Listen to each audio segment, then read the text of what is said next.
चुनावों से पहले बिहार में राजनीतिक भूचाल प्रशांत किशोर के आरोपों पर बीजेपी में बवाल। प्रशांत किशोर द्वारा बीजेपी और जेडीयू नेताओं पर भ्रष्टाचार के आरोप लगाने के बाद बिहार में राजनीतिक विवाद खड़ा हो गया है। पूर्व केंद्रीय मंत्री आर.के. सिंह ने उप मुख्यमंत्री सम्राट चौधरी और दिलीप जायसवाल पर लगे आरोपों पर जवाब देने या इस्तीफा देने की मांग की है। सांसद राजीव प्रताप रूडी भी प्रशांत किशोर के आरोपों पर चुप्पी से नाराज बताए जा रहे हैं, जिससे बीजेपी में असंतोष की स्थिति दिख रही है।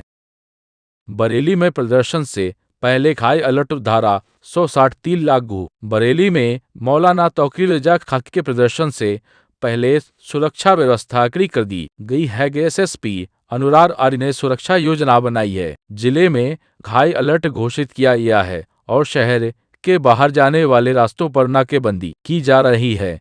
डीएम अविनाश सिंह ने प्रदर्शन की अनुमति नहीं दी है और लोगों से भी में शामिल होने की अपील की है। साथ ही धारा 163 लागू की गई है।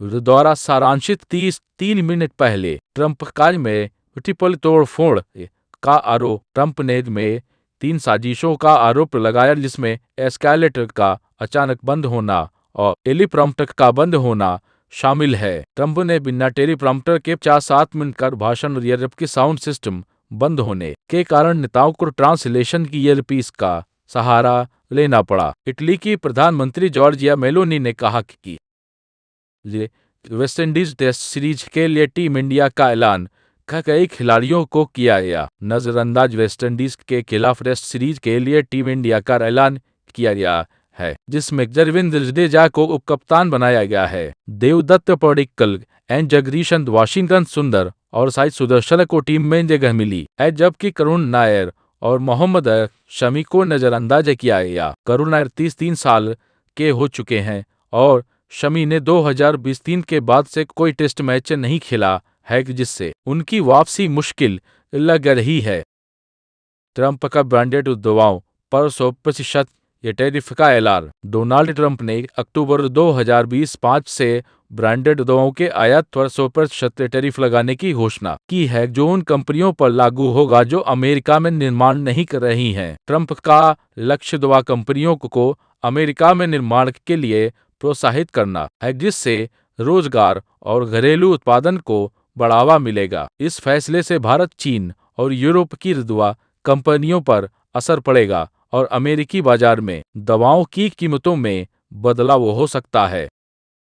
दिल्ली में वायु प्रदूषण का स्तर बढ़ रहा है, लेकिन इसके लिए पाली नहीं बल्कि स्थानीय कारक जिम्मेदार हैं, जैसे कि वाहनों का धुआं, कचरा जलाना, सड़कों की धूल और निर्माण कार्य। Centre for science and environment (CSE) ने भी स्थानीय स्रोतों पर ध्यान केंद्रित करने की आवश्यकता बताई है कि क्योंकि प्रदूषण नियंत्रण के लिए किए गए उपाय सफल नहीं हुए हैं। दिल्ली के प्रदूषण में सबसे बड़ी हिस्सेदारी वाहनों से निकलने वाले धुएं की है, जो यातायात जाम और सार्वजनिक परिवहन की कमी के कारण बढ़ जाता है।